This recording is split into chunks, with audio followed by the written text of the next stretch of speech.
Hello, and welcome everyone into the Star Wars Legends Lounge, the show that celebrates the books from Star Wars Legends. I'm Aaron Motes. On today's episode, Darth Caedus makes his move to take over the Galactic Alliance and bring the galaxy under his control. But while the new Dark Lord of the Sith tries to crush the Corellian resistance, Jaina Solo heads to Mandalore to learn the secrets to fighting the Jedi, and ultimately killing her brother. It's Revelation by Karen Traviss, the 8th book in the Legacy of the Force series. And look who's back to talk about the book today. It's Kat. How are you, Vodika? So happy, Karen Traviss, wherever you are. You always make me so happy with your books and always putting a little spice of romance and my clone babies in there. So she's my girl, and I'm excited to talk about these books. Kat, we're right in the middle of the holiday season, but the last time you and I talked, it was back in the middle of October. So let's catch you up for just a minute. How was your Halloween? It was great. We ended up doing some scaring for the Halloween. His work did this whole like haunted train ride thing, and Oh, so he's like, "Do you want to get some costumes tonight and do this train scaring thing?" I was like, "Why not?" So, were you dressed, scaring adults or scaring kids? yeah, it was a combination.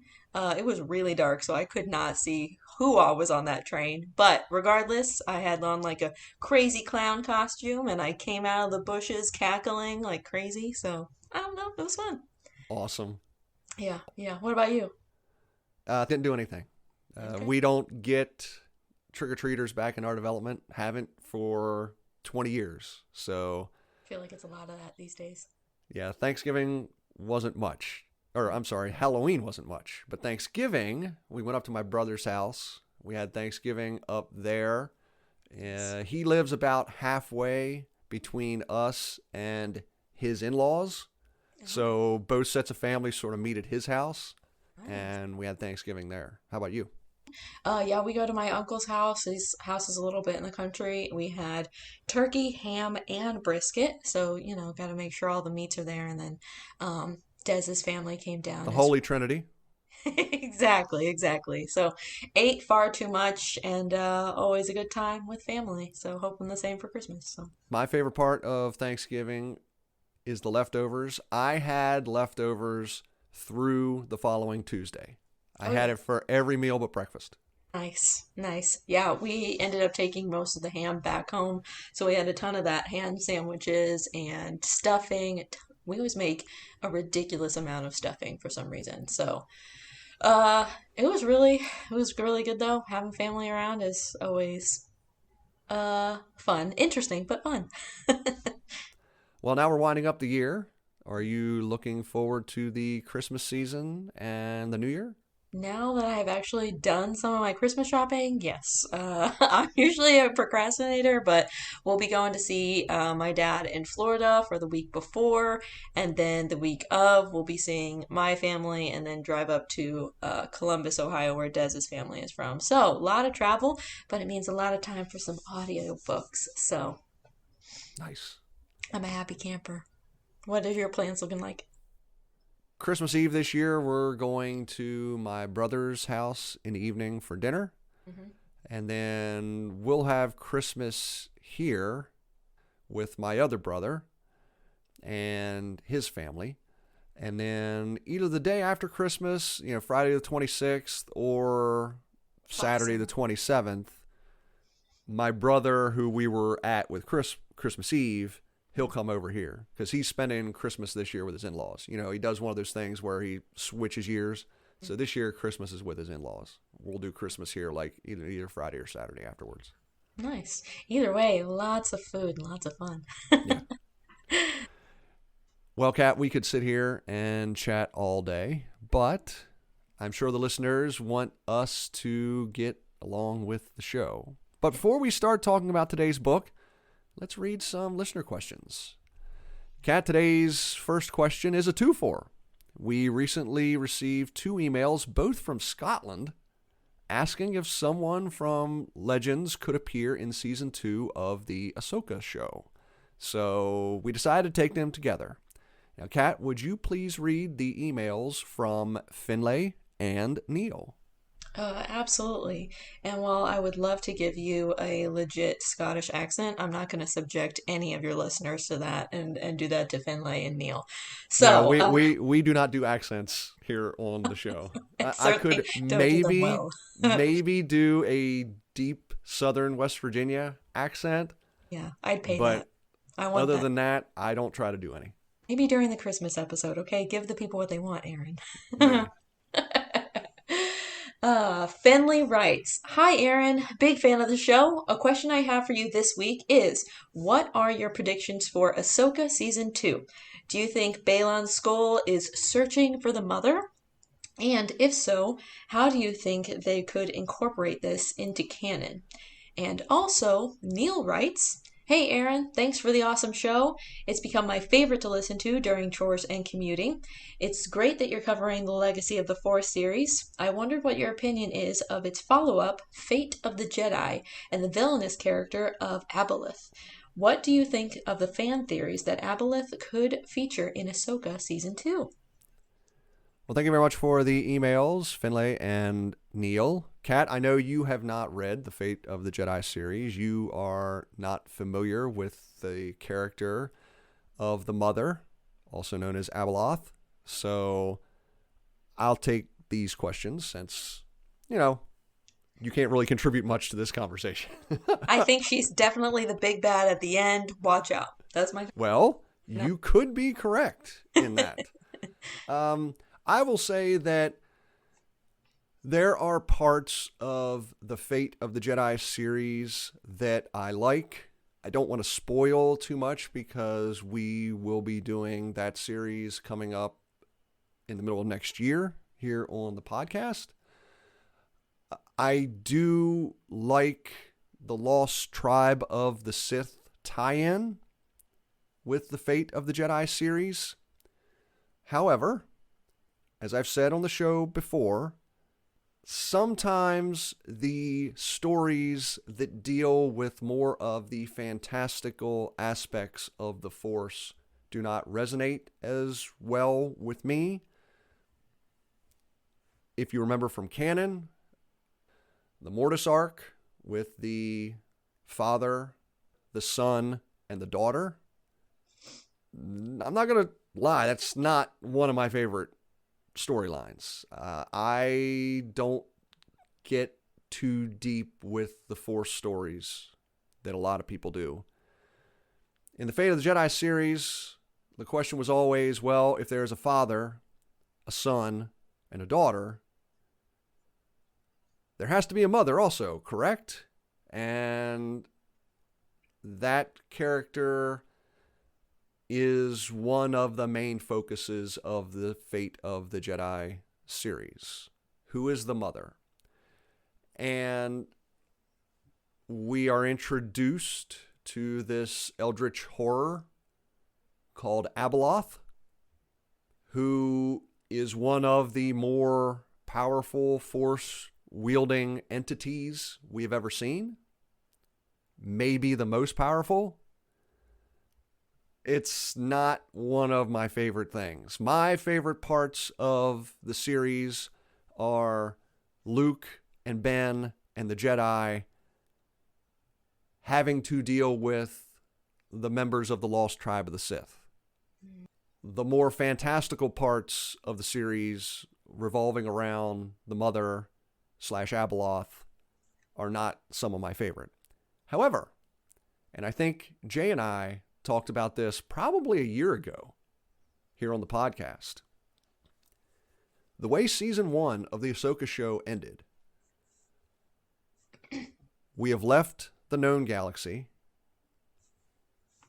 We've arrived at another galaxy on an ancient planet, Peridia, I believe. And at the very end, you see Balon Skoll standing on the statues of what appear to be the father, the son, and it appears that the daughter's statue has crumbled. Of course, in the Clone Wars animated show, we know the daughter gave her life to save Ahsoka. And now Ahsoka is there on Peridia. At the very end, Baylan Skoll looks out into the mountains and you see a faint light coming from the mountains. Now, could that be the wellspring of the Force? The fountain of the Force? Known by different things in legends and canon. But could that be where the mother is? And if the mother is there, will it be Abeloth from the Fate of the Jedi series? It could. It absolutely could be. Yeah, sounds intriguing for sure.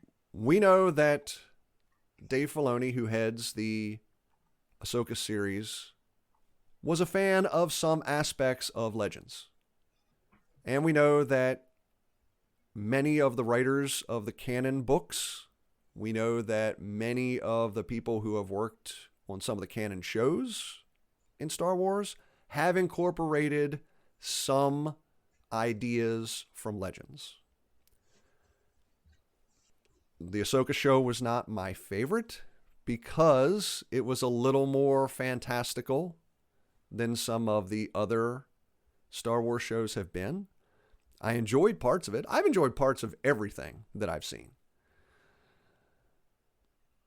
But if I'm being honest, if it is the mother that they find, if it is Abeloth that they find, I hope the character is portrayed differently than it is in the Fate of the Jedi series. Because the character was not one of my favorite parts of the series. I definitely feel like they get a little wimbly nimbly whenever they try to define the Force a little bit or kind of try to find the origins.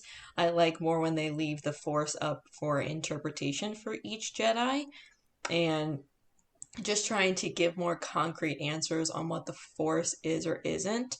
I feel is where they can kind of get problematic sometimes. So trying to find that origin character might be a little troublesome, but intriguing nonetheless. One of the things that Thomas, the co-host of the TK331 podcast, and I have spoken about in the past is in a lot of the Legends stories, as it moved further along in the timeline, there was a power creep when it came to stories about the Force. We always had to find some bigger, more powerful Force entity, or in the case of the Yuuzhan Vong, a society of people who didn't interact with the Force the same way the Jedi did, and the Jedi didn't know what to do about. Mm-hmm. And in my opinion, that is what happens in the Fate of the Jedi series.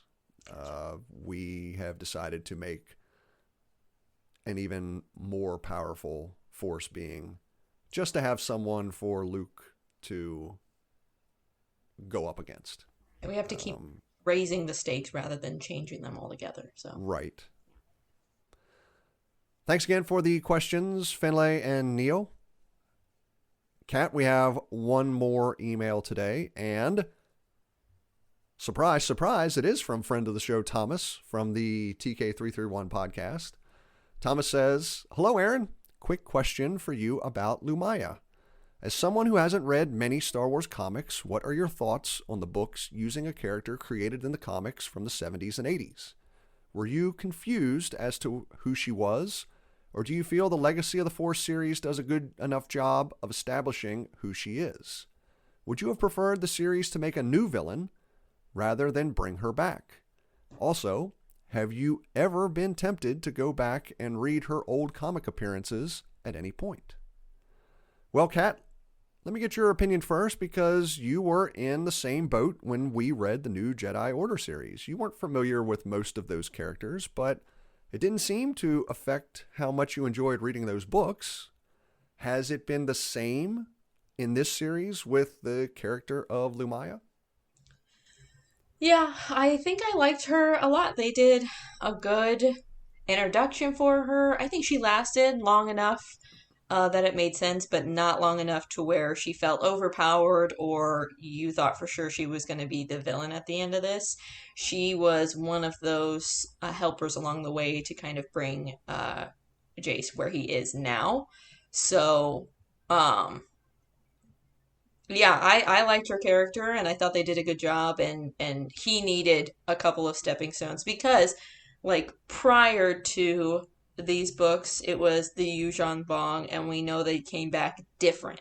But just because he came back different and a little bit void, she was kind of helping to then fill that void with the darkness. So gave a little bit more trajectory for his darkness. So I liked it. I agree. Thomas, I think in the beginning of the story, they gave me enough context for me to understand the character of Lumaya. I had seen a couple panels of the comics that she's in from back in the old Marvel days, so I wasn't completely blind to who the character was. I didn't really know much about her, but I at least knew that she was called the Dark Lady of the Sith, and I knew that Luke had some relationship with her while he was in the rebellion.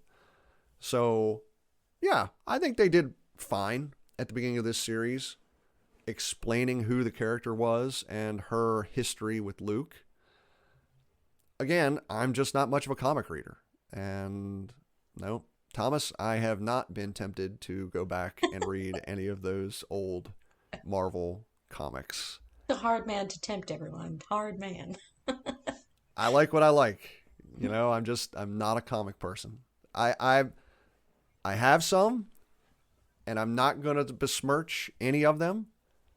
The artwork is great. The artwork that I've seen in other comics that I don't own is great. Mm.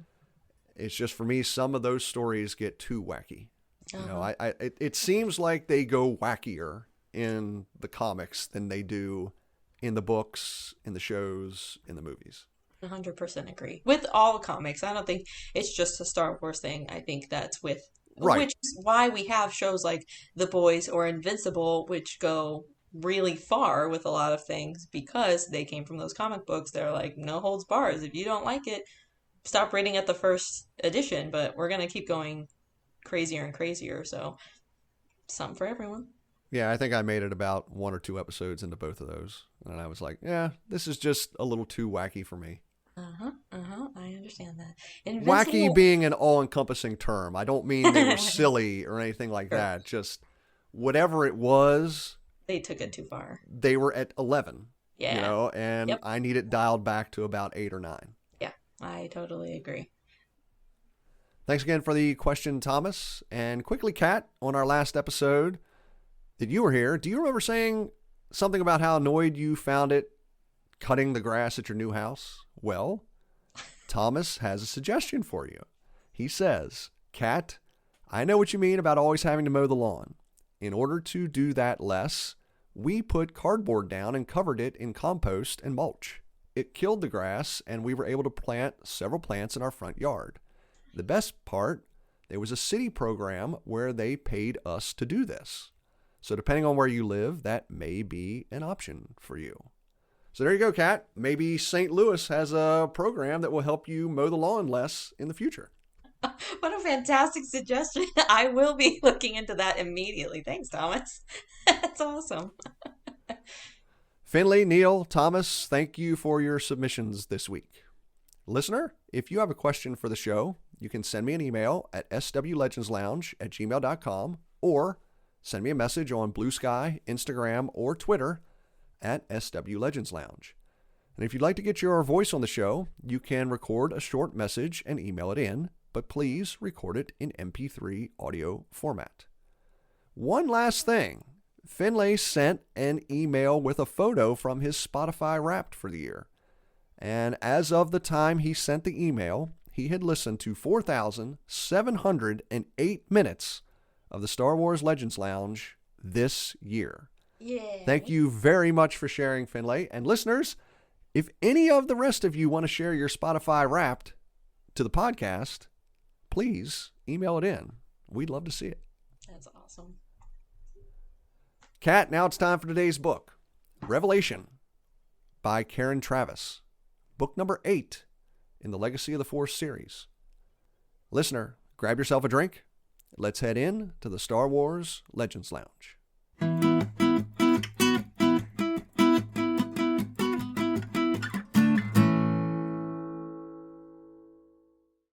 The story begins with Jaina Solo heading to Mandalore. The Sword of the Jedi needs to expand her education because she knows that just using her Jedi skills will not be enough to defeat her brother, Darth Caedus. Jaina lands in the capital and heads to a cantina. She initially tries to keep her Jedi identity a secret, but the Mandalorians start getting suspicious when Jaina asks how to find Boba Fett. Just then, Jaina feels a prickle of danger as the middle-aged warrior Vanku and the old Mandalorian healer Gotab enter the room. The two whisper something to each other and then reveal that Jaina is a Jedi. Of course, there's only one way they can do that, by feeling Jaina's presence in the Force, and Jaina can feel their Force sensitive too. Ben Skywalker is still driven to prove that his cousin Jason murdered his mother, Mara. He contacts his former commander in the Galactic Alliance Guard, Captain Lon Shevu, hoping for some help. And he does. Shevu has grown increasingly disgusted with the decisions Darth Caedus has been making and the tactics he's been using to conduct the war. So, Shevu decides to help Ben investigate Mara's death and spy on Caedus from inside the GAG. He meets Ben on Kavin, and the two re-examine the scene where Mara was killed. They don't find any new evidence, but Ben does receive a vision of his mother from the Force. The vision removes a strand of Mara's long red hair and lets it float to the ground. Some of Mom's hair must have gotten on Jason during their fight, Ben says. If that's true, Shevu says, then the place to start is with the X-Wing Caedus was flying when he returned from Kavin to the Anakin Solo. You can hear a pin drop in the cantina as all the Mandalorians turn to face Jaina. She says she's not there to start trouble. She just wants help stopping her brother. And she's hoping Boba Fett will teach her how to do that. When Fett arrives, he's skeptical. But Jaina is adamant. Mandalorians are some of the only people that know how to fight Jedi, and she wants him to teach her. Suddenly, Fett punches Jaina in the stomach. It's shocking. Not because it hurts, but because Jaina didn't feel the attack coming. Fett heads out of the bar, leaving Jaina doubled over on her knees. But he stops at the door. "That's lesson number 1, Jedi," Fett says. "Get some rest. Tomorrow morning, we'll start your training." Elsewhere, on the Imperial planet Bastion, Admiral Pelion receives a message from Jason Solo. The Galactic Alliance's co-chief of state is requesting the Imperial Remnant's assistance with the war. His offer to expand the Remnant's territory to include the Bilbringi and Borleus systems. Pelion is reluctant to commit the Remnant, and he tells the Moff Council to refuse Solo's request. But Darth Caedus doesn't like being told no, and sends his apprentice, Tahiri Vela, to make the request in person. The Moffs are eager to get back some of the territory they ceded when making peace with the New Republic 15 years ago. Realizing he won't be able to hold the Moffs at bay, Pelion agrees to join the Galactic Alliance forces. But before he sets off with the Imperial fleet, the Admiral sends out a secret holo message, contacting someone he hasn't spoken with in nearly 2 decades. Someone Pelion hopes will be his insurance in case he can no longer control the Moffs and their ambitions. Jaina begins training with one of Boba Fett's lieutenants, a man named Bevian, who asks her how far she's willing to go to stop her brother. Jaina says she plans to arrest Jason and turn him over to Luke and the Jedi Order. But if she can't arrest him, Jaina says she'll do whatever it takes to stop him. "Kill him," Bevan says. "Say it, because you may have to do it."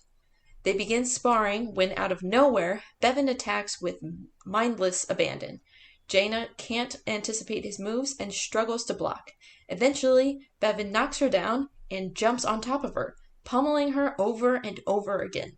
Eventually, he stops and helps Jaina up. When she asks Bevan how he did that, Bevan says it's not a mindset about good and evil. It's not considering your opponent as your enemy. It's simply an understanding that only one of you will walk away from that fight.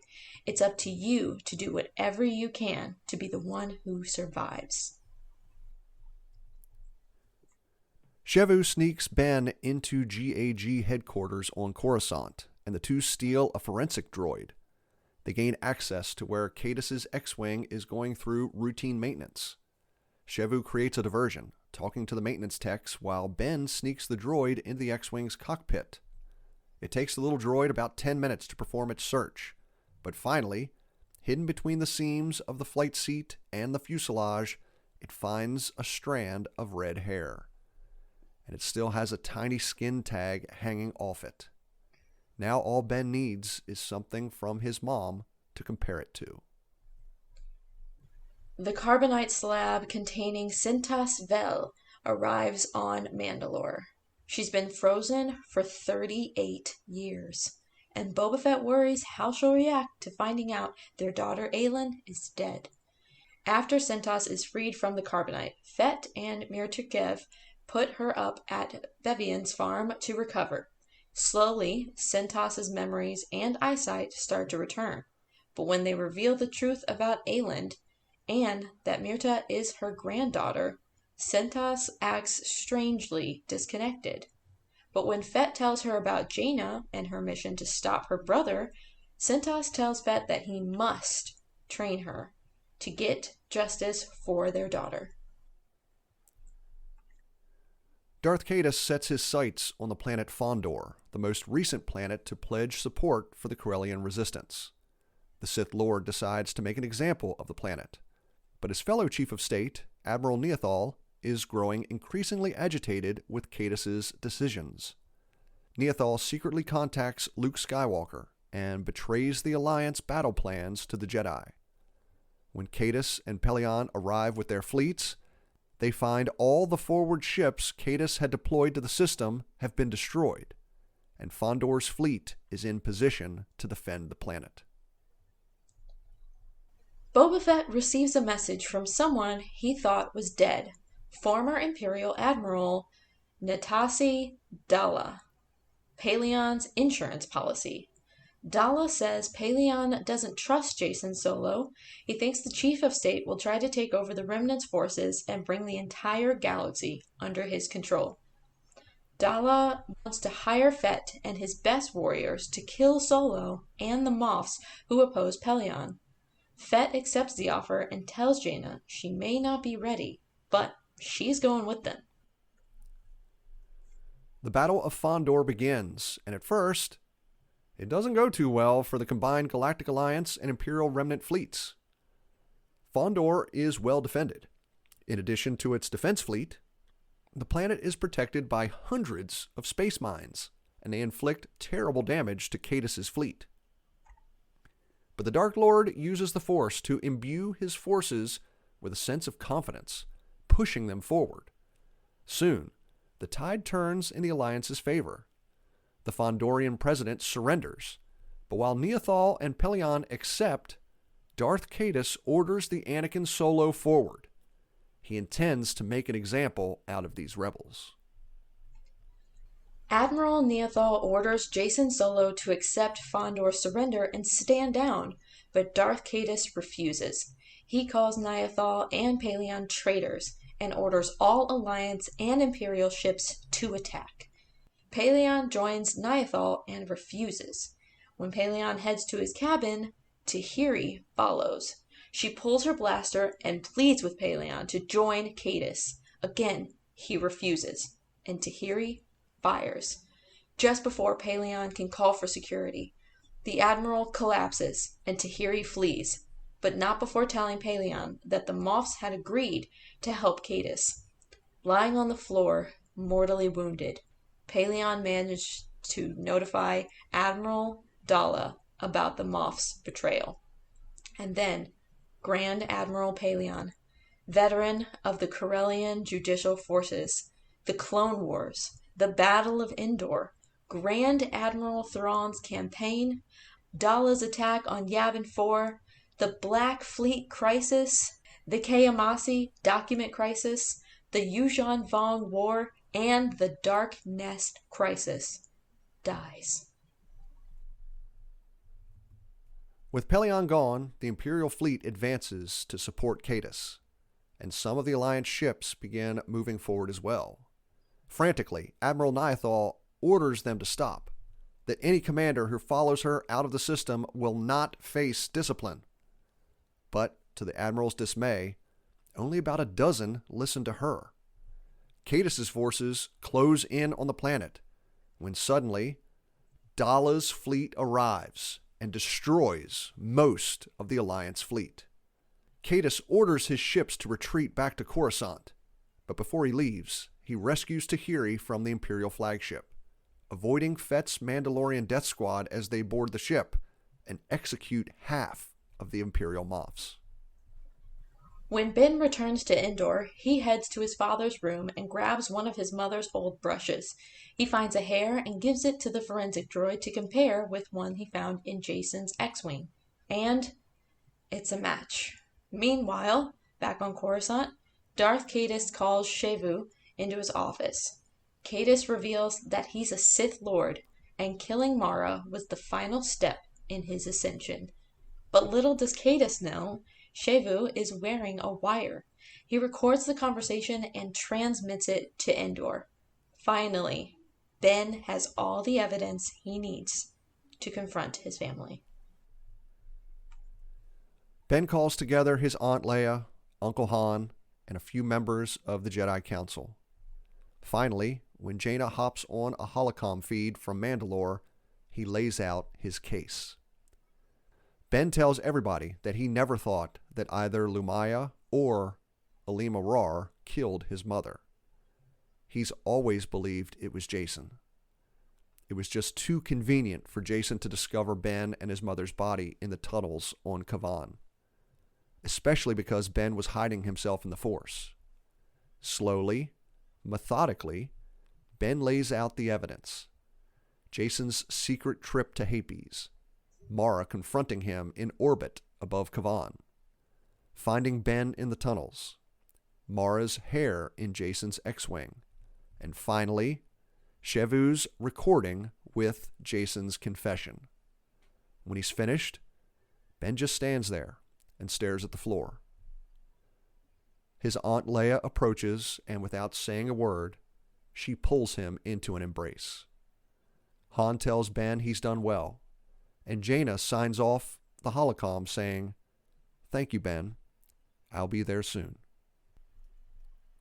Before Jaina departs for Mandalore, she meets with Boba Fett and tells him there's someone on Mandalore who can help Cintas with her recovery. The old healer Gotab, who Venkud takes care of. He's a Force user, probably a former Jedi.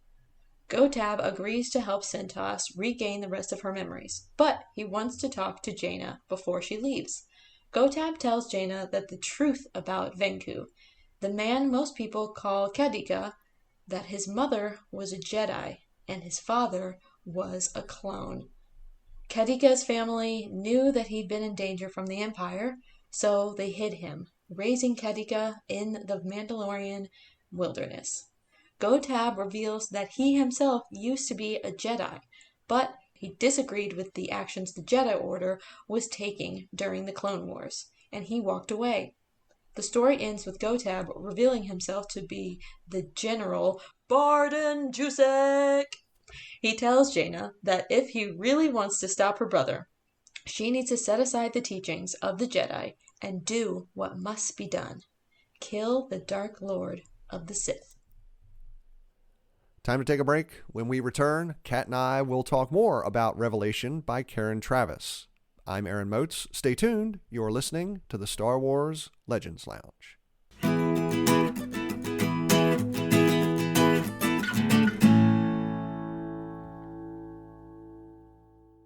Thank you for listening to the Star Wars Legends Lounge, where we celebrate the books from Star Wars Legends.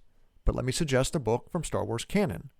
Force Collector is the story of Kar Nuke Sin, who's just a typical teenager, except whenever he touches an object, he receives a vision. His parents believe Kar is sick, but his grandmother has a different idea. She thinks Kar is touched by the Force. Kar runs off to find the truth about the Force and about the mysterious people called the Jedi. Will he learn the answers to his questions? Or will Kar be stopped by the First Order? Check out Force Collector by Kevin Shinnick.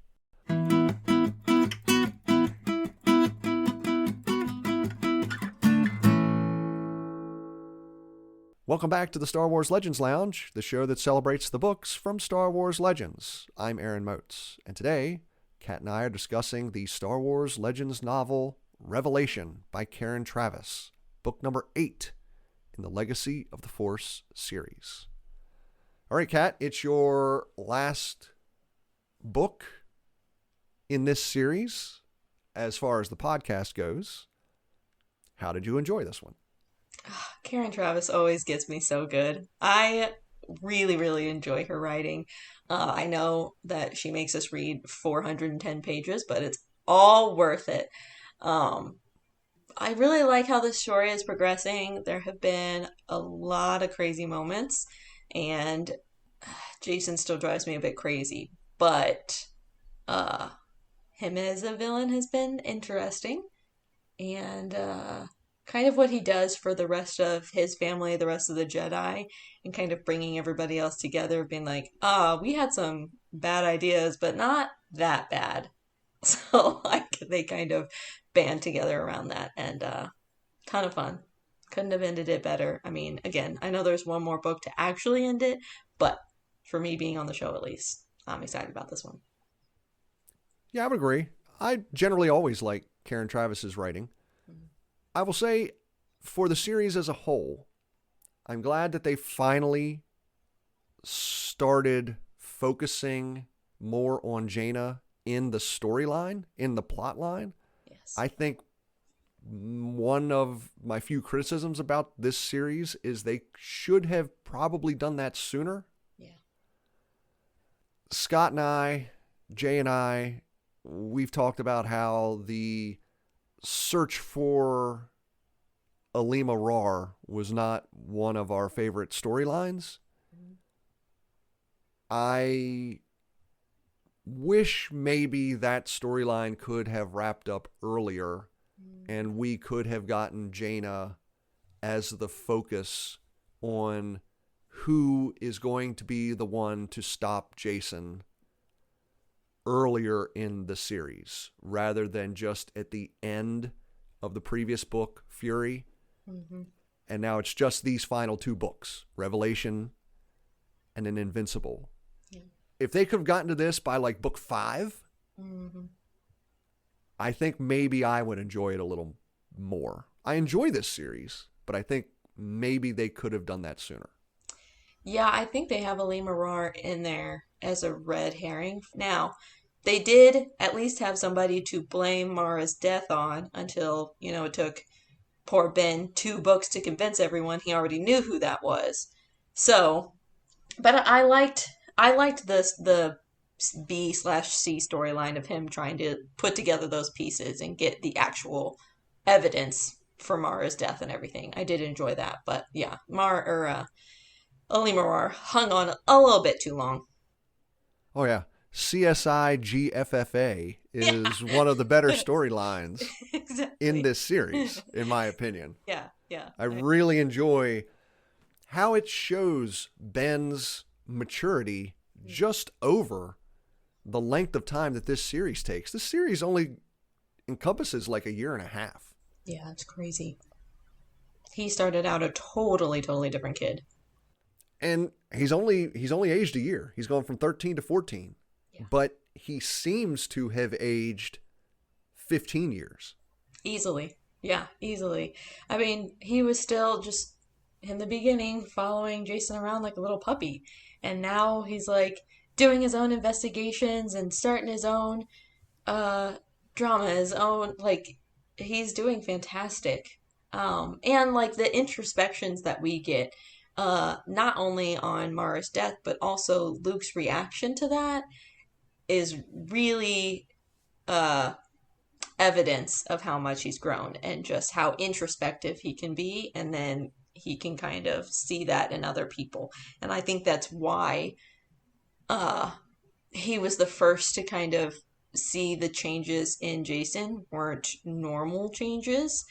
And being able, he wasn't able to say that to anybody out loud, but he knew I don't like the direction that he's going with this, and I'm trying to trust in the process and trust my dad who put me with him, but this is going south. So, One of my favorite aspects of Ben's storyline is at 14 and just losing your mother and trying to convince everyone else, all of the adults in the room, that the person they think who killed my mother is not the person who did it. He could have been a lot more emotional in it. He could have been more of a typical 14-year-old. He could have lashed out at his dad, his cousin, his aunt, his uncle. But one of the reasons this storyline works so well for me is the fact that Ben doesn't do that. Ben goes about it logically. Emotionally, he's still devastated. But as you said, his inner monologues are him describing, I need to prove to these people that Jason is the one who killed Mom. Unless they see it with their eyes, they're not going to believe it because they still believe that's a step that Jason would not take. mm-hmm. Yeah. And going about it in a rational, methodical way. And then finally at the end, when he proves his case, we finally see the emotions come out. Yeah. Not only from Ben, but from everyone around him. Mm-hmm. Mm-hmm. Yeah. That's why this part of the story works for me so well. Yeah, I agree. Him and Luke had gotten a minute to grieve to themselves, but I think that with this revelation of getting that final truth really helps to solidify where to put their grief almost, because it's not just the loss of Mara, it's also the loss of Jason, and that he could go this far and that he could commit this act and then try and cover it up and then show up at her funeral. Like, that's so many revelations on revelation, and so they're getting all of those emotions thrown at them at once. And so I think that was one of the reasons that Ben felt, I need to lay this out as clearly and plainly as possible so that everyone knows there is no doubt on the subject, which he could have started out with, here's the recording of Jason said that he did it. But he didn't do that. He said, these are why I had my suspicions at the first place. And this is not just his word against his word later. This is also these mitigating factors leading up to his word. So really just putting that concrete nail in the coffin and making sure everybody knows. I wish this weren't the case, but it absolutely, without a doubt, is. Han and Leia have said earlier in this series that our son is dead. Jaina has thought that Jason is gone. However, these are his family. His parents, his twin sister, his uncle Luke. They've all been around Jason for 31 years. They know the sweet, caring, thoughtful person that he can be. Ben doesn't have those experiences with Jason. By the time Ben is born, Jason has already been tortured by the Yuuzhan Vong. The Jason that the rest of Ben's family remembers is not the Jason that Ben remembers. And if you think about it, just in this series, Ben was a witness to Aylin's murder by Jason's hand. Ben was there when Jason ordered the assassination of the Corellian prime minister. Yeah. He sent Ben to do that and then had to sacrifice one of the members of his squad to get away. Mm-hmm. Yeah. He literally tortured Ben in the embrace of pain. So if anyone is going to believe that Jason is capable of killing a member of the family, it's Ben. Yeah. Yeah. Well stated, and I love that evidence because absolutely.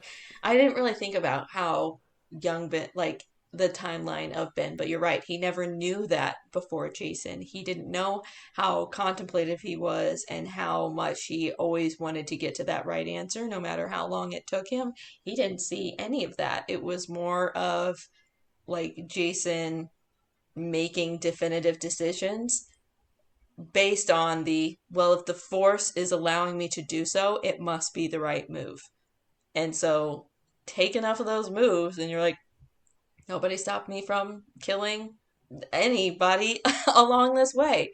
And so, and I think that, all of those can be internal. Only a few guards saw not Alana. What is the daughter's name? Oh, Aylin. Aylin. Thank you. I knew it also started with an A. That's why I was going to. Shevu and Ben are the only witnesses for that death. But whenever Jason takes out that commander on the ship and everybody is around to see that, I think that's the turning moment of people are like, oh, we just thought he was quiet or got a little angry. This is a whole different level of like, we need to reevaluate all of the other moves he's said and done since then. Because kind of like you and both Scott and Jay were saying, he's got a little bit of Palpatine in him. He's got a little bit of Vader. And like this is where the Anakin to Vader shift is what we're seeing in Jason of we just thought he was really broody and kind of angry. That's a whole other different level of crazy. So let's shift our focus back to Jaina. Why do you think Jaina believes she's the only person who's capable of stopping her brother? Well, I know that many years ago she got the Sword of the Jedi prophecy. So I think since she's kind of gotten those words in the back of her head, she's always kind of been wondering what exactly she was going to have that name for or live up to quite those standards. She's always been a person that has really high standards for herself. And so I also think that it might be a twin thing. We came into this world together, and I have to be the one that if I can't see that last glimpse of my brother in there, I have to end you because you've already killed my brother. You're the person, Cadis, who has ended Jason. Well, but she has mentioned out loud, and she's thought multiple times, as far as a Force user goes, she's not on his level. No. Yeah. So the only person who may be on his level is Luke. Yeah. But I think Jaina just doesn't believe, and I think we had a glimpse of that when Luke saves Ben from torture. Mm-hmm. Luke can't take that last step if it's required. Yeah. He's concerned that he will fall to the dark side of the Force. Mm-hmm. And he is concerned that that would be worse than if someone else had to stop Darth Cadis. I think Jaina just believes that she's always been the most pragmatic of her family, right along with her parents. Mm-hmm. And if this is the job that needs doing, since she is the sword of the Jedi, whatever that means, then she's the one who'll do the job. Yeah. I also think that she probably, and I don't know, maybe they've had conversations, outside of, but nothing that we see on the page, that she knows that Ben and Luke are angry. They are making moves against Jason Cadis out of necessity, but also out of anger. And she's And not grief and hurt right. And any negative sadness, basically any negative emotion you can think of, that's what Luke is feeling right now. Absolutely. And while she sympathizes with that, and she absolutely feels those sadness and anger as well, I mean, Mara was like her number two go-to. I mean, she was partially her mentor for a while there. So, yeah, she was her master. Right. Jaina was her Padawan. Right. Basically. Exactly. They didn't really use the term Padawan, but she was her Padawan. Right. Yeah.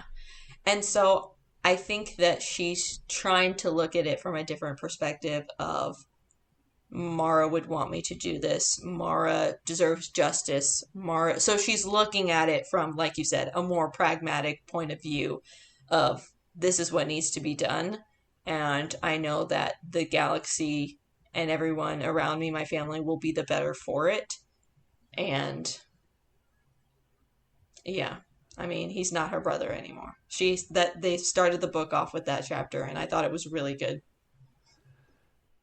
She believes she will be able to do what needs to be done. However, in speaking with Boba Fett and speaking with Bevian, she can't say that she's going to kill Jason. She says repeatedly she's going to stop him. She's basically going to take him into custody, turn him over to the Jedi. And it takes Boba and Bevian both to tell her that may not be an option. Yeah. You may have to kill him. Mm-hmm. If you can't at least say it, how are you going to be able to do it when the time comes, if the time comes? Like, we can give you all the training, we can give you all the tricks of the trade that we can, but nobody but you is going to be able to make that final move for you. And that's the thing earlier in the book that Jaina was complaining that Luke couldn't do. That was the step that he couldn't make. Mm-hmm. But when she first gets to Mandalore, she can't say the word. Yeah, yeah. And I think that's how you know if you're on the light side or the dark side. Not necessarily the decision of killing, but you're contemplating who, why, and what you're killing. And somebody on the dark side, not doing that contemplation. They are doing manipulation and they're doing planning of how this piece, if I take this piece out of the puzzle, what else am I able to fit in there that's going to give me more power? That's the thoughts that they have. But both Jaina and Luke having these thoughts of, is this the right move? Can he be saved? What really needs to happen at the end of all this, because we've tried taking him down a couple of different times and can't pull that final trigger. What's going to be the final thing? He's already killed Mara. He's already amassing crazy power in the galaxy. What is going to be the contributing factor that gets you to make that move, other than you having that discussion with yourself of he's not in there anymore and he's going to continue to destroy lives? So at the end of Fury, she tells Jag that she needs to go learn new skills because her Jedi skills are not going to be sufficient to stop Jason. When she gets to Mandalore, she tells Fett, she tells Bevian, she tells a couple of the other Mandalorian trainers she has, that she needs to learn their secrets on how the Mandalorians fight Jedi.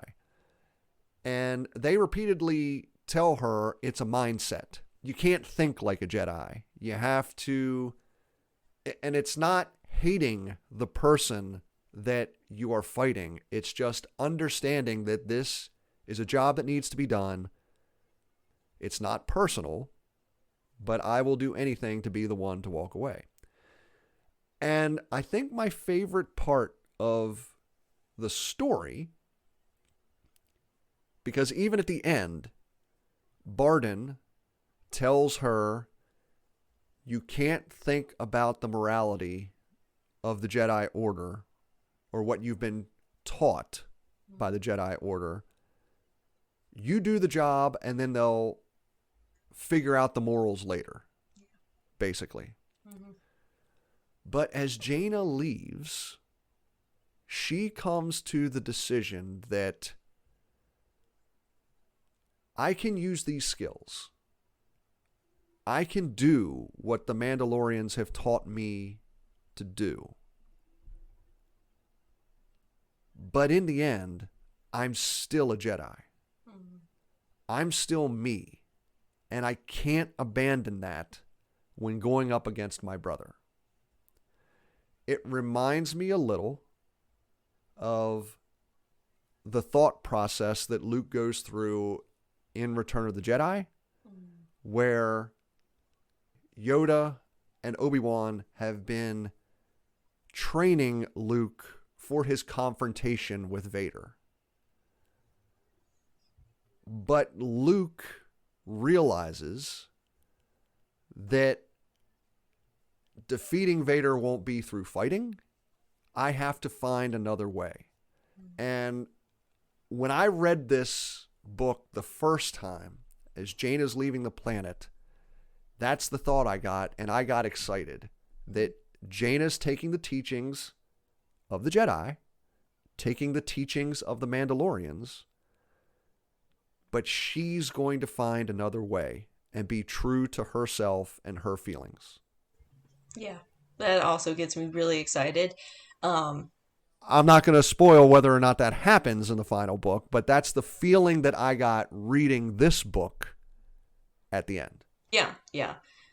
Yeah, and I fully agree. Again, really wish we would have just gotten more of Jaina in this series. Is definitely, I'm on par with that. It's my biggest qualm too.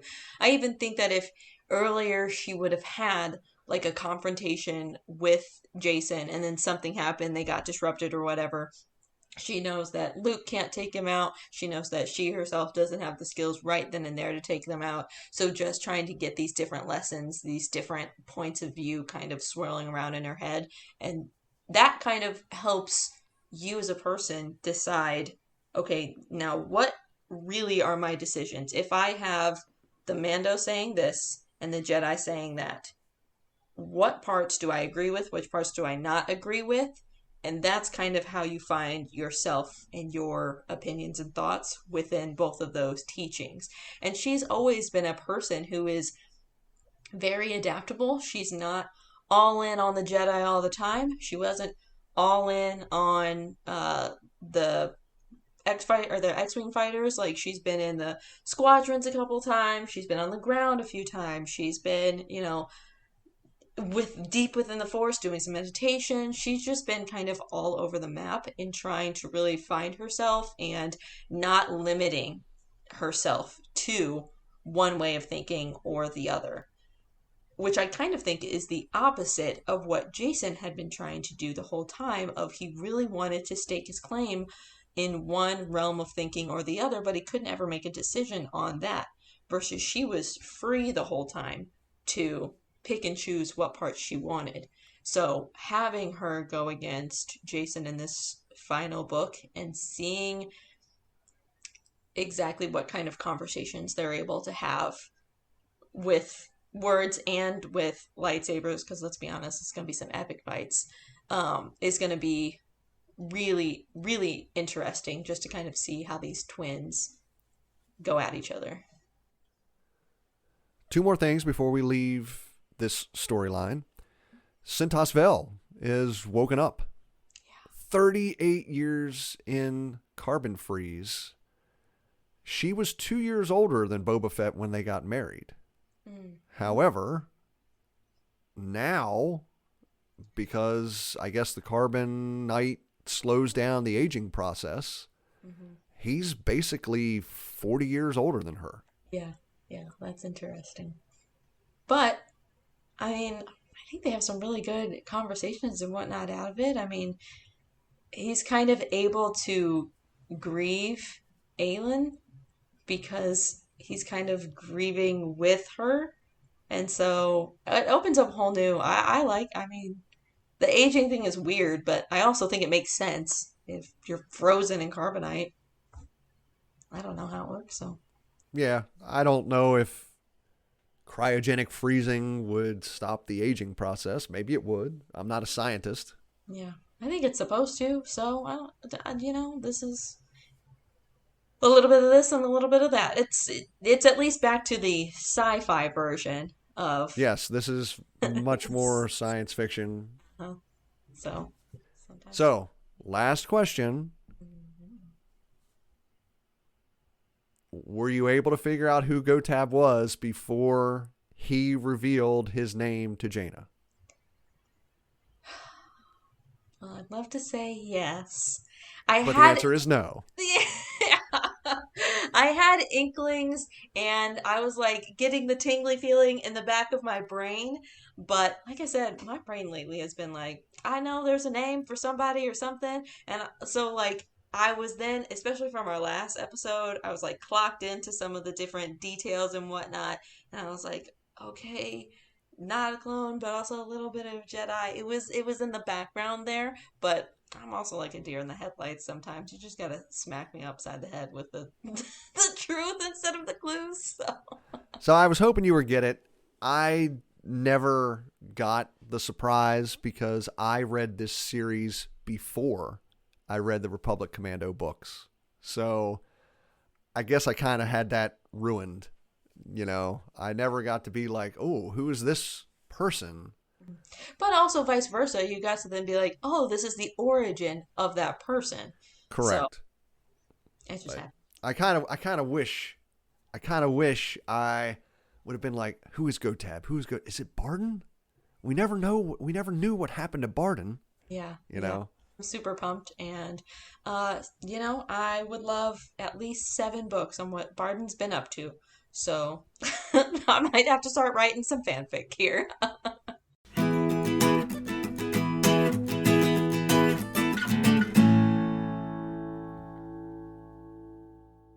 Thank you for listening to the Star Wars Legends Lounge, where we celebrate the books from Star Wars Legends.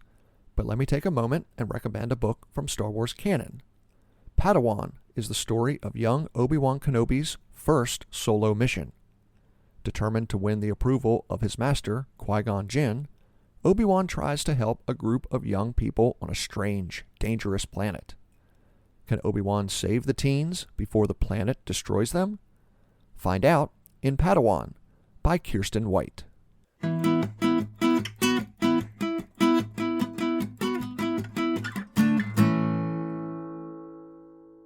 All right, last storyline of the book. It's the Darth Caedus storyline. He has finally moved to take over the Galactic Alliance. He starts by enticing the Imperial Remnant to his side. He defies Admiral Neothal at Fondor, calls her a traitor, basically ousts her as co-chief of state, and has Tahiri execute Admiral Paleon. Yeah, Karen Travis, you give me 2. Like, I had to watch Lamara's death in vivid detail and talk about it, and then Paleon's like, dang, she's good at a death scene, but it's basically as fast as, if you want to compare it to it, it's basically as fast as Palpatine finally taking over the galaxy with Order 66. Right, yeah. It might even be a little quicker. Right, there's a couple of fail swoops and just, Are you with her or are you with me? She's the traitor here and she's, giving away this information left and right. And I'm the one who's had your interest in mind the whole time and been working. Yeah, it's crazy. I also have a question on like the whole apprentice thing because in this book we get to hear to hear he saying, "Oh, so it's official." And like just the way that she asked, I chuckled a little bit at it. I'm like, oh, we are in a relationship. Okay, good. I wasn't sure.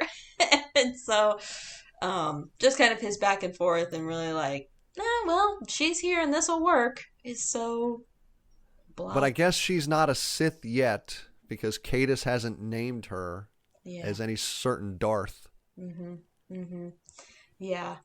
And that'll take That's like over. graduation. 18 years old, you walk across the stage, you move the tassel from the, right to the left or left to the right, whichever way you do it. Uh-huh. And Uh-huh. then you get your Darth name. Right, right.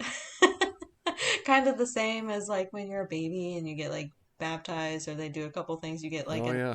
name. So, Yeah. uh yeah, it's pretty fast move. And again, totally saw that coming just knowing that he's working on amassing power and everything like that. And the only thing is like how much he trusts Shevu and totally has a blind spot for him. It's so, It's arrogance. Jay and yeah, I talked about it in the last episode. It's arrogance. He thinks everyone beneath him is beneath him. yeah, very. And I think they do a pretty good job describing it in the book where Shevu keeps telling himself to keep his emotions under check every time he's around Jason so that Jason doesn't Yeah. suspect anything. Mm-hmm. Yeah. Agreed. So Cadus has taken over the Galactic Alliance now. He's basically taken over the Imperial Remnant. It's not 100% because the Moffs still believe they're in control, Sure. but they've sided with him. Right, the half that are still alive. But it's a pretty shaky command. He doesn't have the most solid of footing. Yeah. Neothal was the one who was interacting with the Senate back on Coruscant. Yeah. A lot of the military is wary of Jason, and the Corellian resistance keeps getting bigger. Like every week, another planet pledges themselves to the Corellian side. Mm-hmm. So if Jason wants to bring the galaxy to peace through order, he's going to have to step up pretty soon. Yeah, and in a big, big way. Like, he is going to have to do a lot of schmoozing, a lot of convincing, a lot of backstepping or masking his full emotions, kind of like you and Jay had talked about. He is going off the rails. He is letting his emotions come out a lot and in detrimental ways, left and right. I mean, again, him not only like losing his family and the Jedi Council has now pulled out. They're like for sure not on board with any of these shenanigans. And then Ten Call, your lover, and mind you, you're the only one that knows that, but regardless, she pulled the Happies back. So, like, clearly you're losing your footing. And if this battle where it changes hands so many times and you have to end up retreating isn't the final straw, the wake up of you've got to pivot and fast. What else is it going to be? I mean, having that Star Destroyer is not the be all end all that it used to be. So, And you also have to remember the Jedi faction. right. At this point in time, most of the galaxy at least respects the Jedi, other than the Imperial Moffs. And a lot of the galaxy looks to the Jedi as this beacon of light. Luke Skywalker was the hero that helped freed them from the Empire. Yes. The Jedi helped defeat the Yuuzhan Vong. Jason's position is not like Palpatine's at the end of the Clone Wars, when Palpatine had the public convinced that the Jedi were evil and trying to take over the government. Right. When I try to look at this from Jason's point of view, again, it just must be arrogance, because how could I logically think that the majority of the galaxy wants what I'm selling? Yeah, in just, again, I mean, there are clearly some, but those are mostly just on Coruscant. right. That's it. They're hangers on, and they're not the ones out there in the battles. They're not the ones on the ship watching him force choke people. So, like, they're not getting that same information. Pretty soon, it's going to be the entire galaxy versus Coruscant and the Imperial and Imperial space, which at this point in time is pretty small. Yeah. Well, and again, he's in his mind, because he's still saying, as long as I can keep Alana safe, I'm doing this to keep the galaxy and Alana safe. You kidnapping her and trying to convince her mom that you were going to kill her is trying to keep her safe? Like, way out of the realm of possibility. And like, he's not, like you said, he's too arrogant. He's not looking or seeing any of that. He's saying whatever he needs to say to get to the next point, to get to the next point. His viewpoint, it's almost like his viewpoint has gotten smaller and smaller and smaller, because he is not looking at how his vision, how his persona is affecting the people around him, and then the people around those people, the people on other ships, the people on other planets, how all of the parts that he does portray getting darker and darker. Everybody's starting to see that. Everybody, like, you made the call to bombard Kashyyyk. You made the call to continue your assault whenever the other planet surrendered. Like, you were the one, right? Yes, you were the one to make these calls, and everybody sees that, and it's confusing and it's weird, and people are noticing. He is much more the emotional, hormonal teenager, and Ben is much more of the level-headed, mature adult. Yeah, in this story. Yeah, yeah.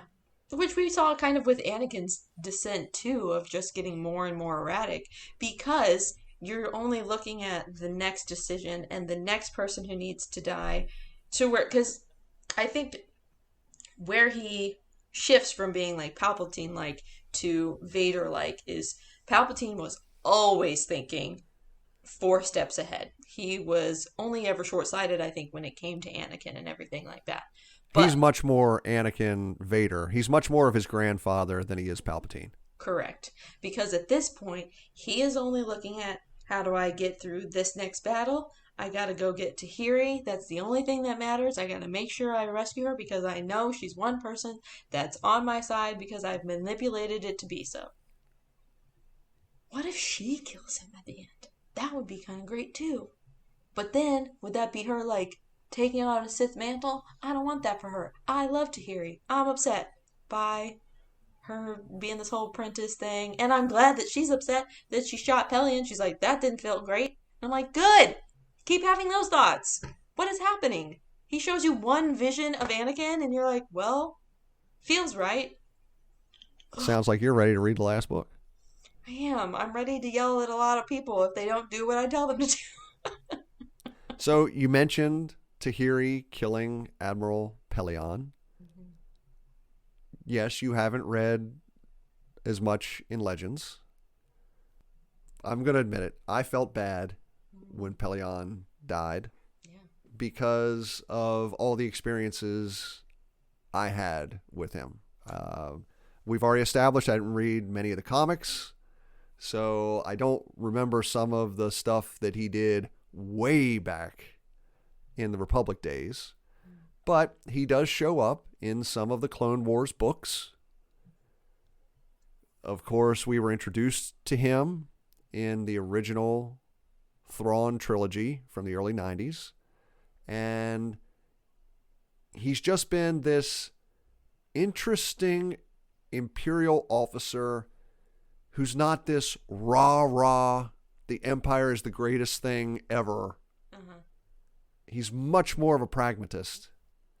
Yeah, he's just respectable of Yeah, he's I a have respectable Imperial officer. yeah, like I have my moral lines, I stick to them. That's not to say he's a good guy. Right, Not saying he's a good guy, right. because he's not.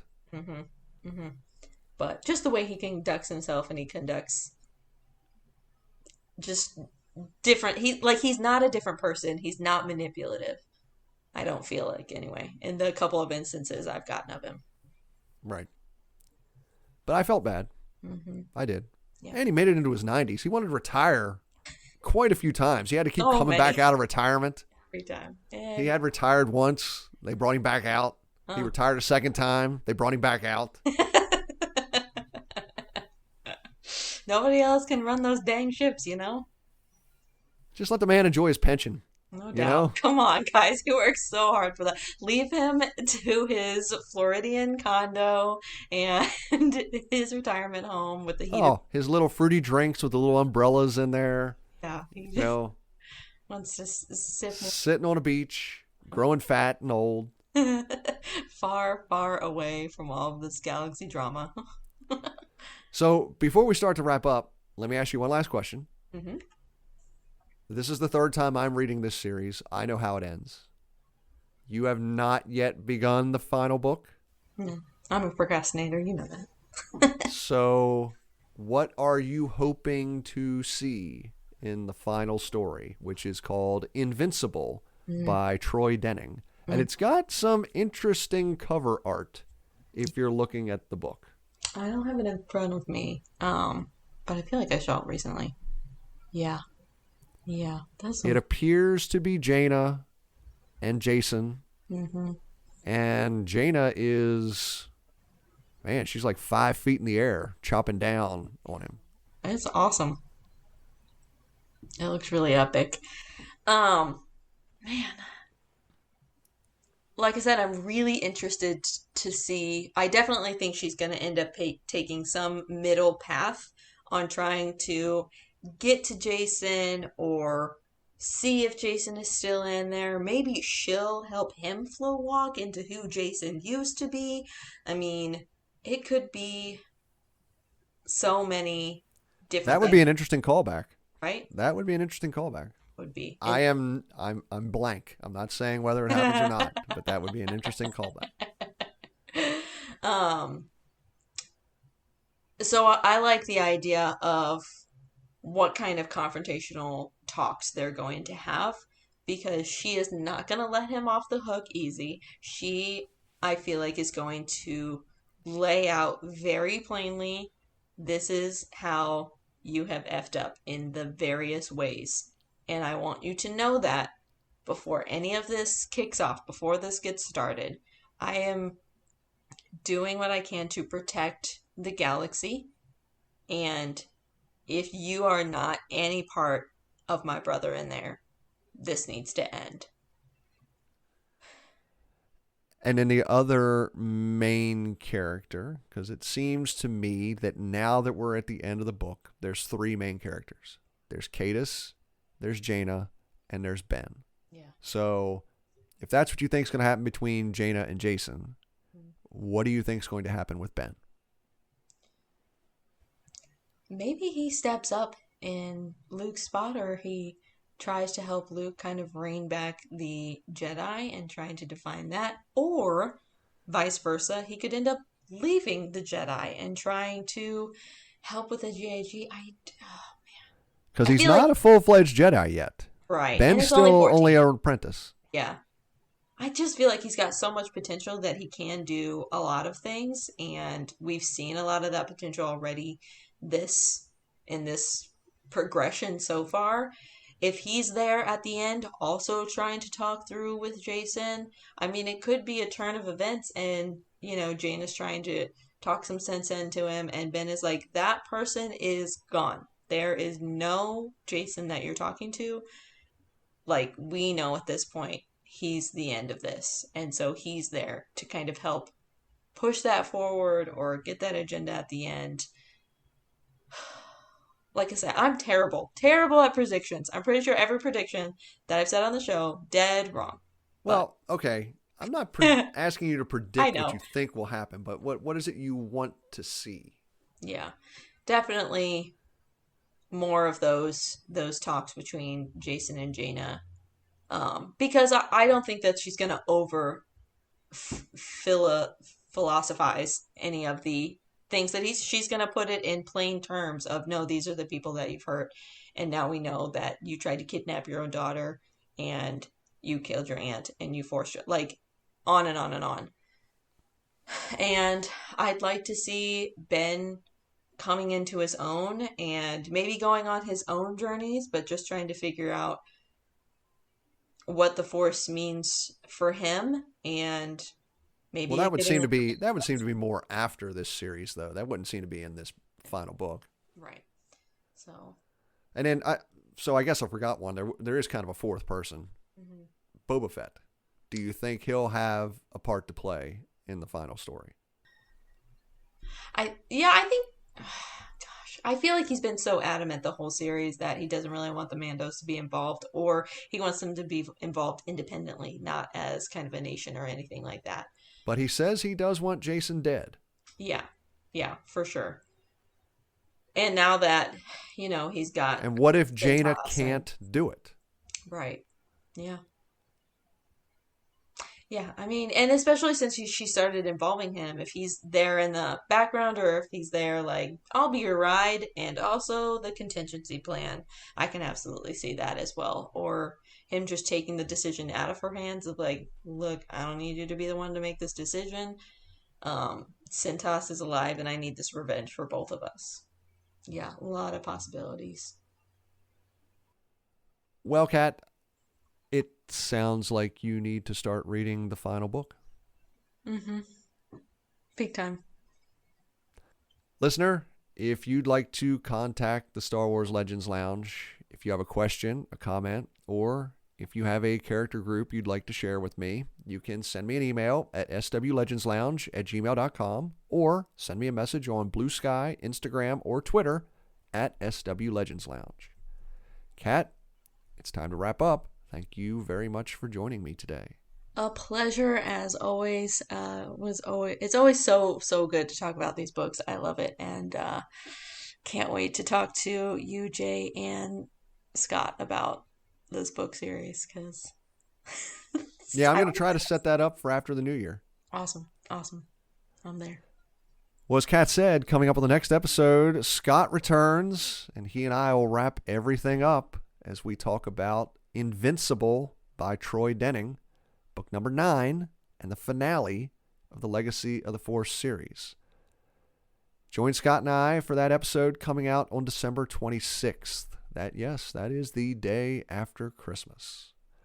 In case I don't get a chance to talk to you before then, Vodika, have a Merry Christmas and a Happy New Year.